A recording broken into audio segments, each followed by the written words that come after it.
Aku bukan orang yang mudah percaya tahayul. Hantu, jin, iblis, semuanya hanya dongeng pengantar tidur bagiku. Tapi semua berubah sejak aku pindah ke rumah baru ini. Di pinggiran kota kecil. Tempatnya nyaman, udara segar, dan tetangga-tetangganya tampak ramah. Rumahku berdempetan dengan sebuah rumah tua berwarna abu kusam. Dari luar, tampak biasa saja, meski sedikit usang. Penghuninya adalah sepasang suami istri paruh baya, Pak Wira dan Bu Ningsih, yang tinggal bersama anak tunggal mereka. Seorang bocah laki-laki berusia sekitar 10 tahun, bernama Bagas. Tapi sejak awal aku melihat Bagas, ada sesuatu yang terasa tidak wajar. Hari pertama aku pindah, Bagas berdiri di balik tirai jendela rumahnya, mengawasi proses pemindahan barang-barangku. Matanya tidak berkedip, wajahnya datar. Terlalu datar untuk anak kecil. Malam harinya, saat aku menyusun buku-buku di rak, aku merasa ada yang mengintip dari balik jendela. Ketika aku menoleh, kulihat sekilas sosok Bagas berdiri di tengah halaman, menatap ke arah rumahku. Hampir setiap hari, semakin banyak hal-hal ganjil terjadi. Setiap kali aku meninggalkan rumah, aku menemukan jejak lumpur kecil di depan pintu. Sesekali, aku mencium bau anyir yang entah dari mana asalnya. Suatu malam, aku bangun karena suara ketukan di jendela kamarku. 3 ketukan pelan. Saat aku memberanikan diri membuka tirai, tidak ada siapa-siapa. Tapi kaca jendela dipenuhi bekas tangan kecil, seolah-olah ada yang menempelkan wajahnya dan menghela napas berat dari luar. Aku menyalakan lampu, tapi lampu hanya berkedip-kedip. Ketika aku menengok ke pintu, kulihat sosok anak kecil berdiri diam.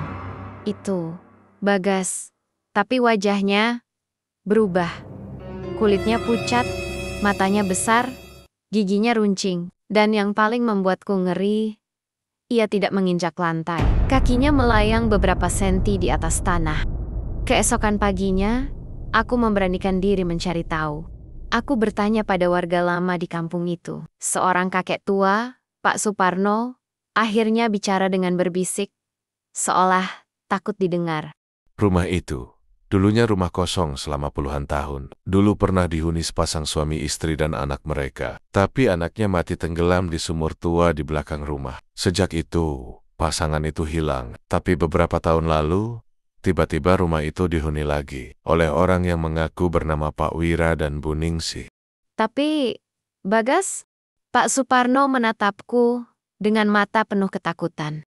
Anak itu sudah mati, tapi dia kembali. Entah bagaimana. Aku mulai mencari sumur tua itu. Di balik semak dan reruntuhan di pekarangan belakang rumah tetanggaku, aku menemukannya. Ada bau busuk yang menyengat dari sana. Saat aku membuka sedikit penutupnya, udara dingin menusuk keluar. Dan di kedalaman hitam sumur itu, aku melihat matanya Bagas menatapku dari bawah. Aku terjatuh, hampir pingsan. Tapi sebelum aku bisa beranjak, ku dengar suara dari belakangku. Jangan ganggu anakku. Aku tidak tahan lagi. Aku menyusun rencana. Aku akan membakar rumah itu bersama dengan sumur dan semua kutukannya.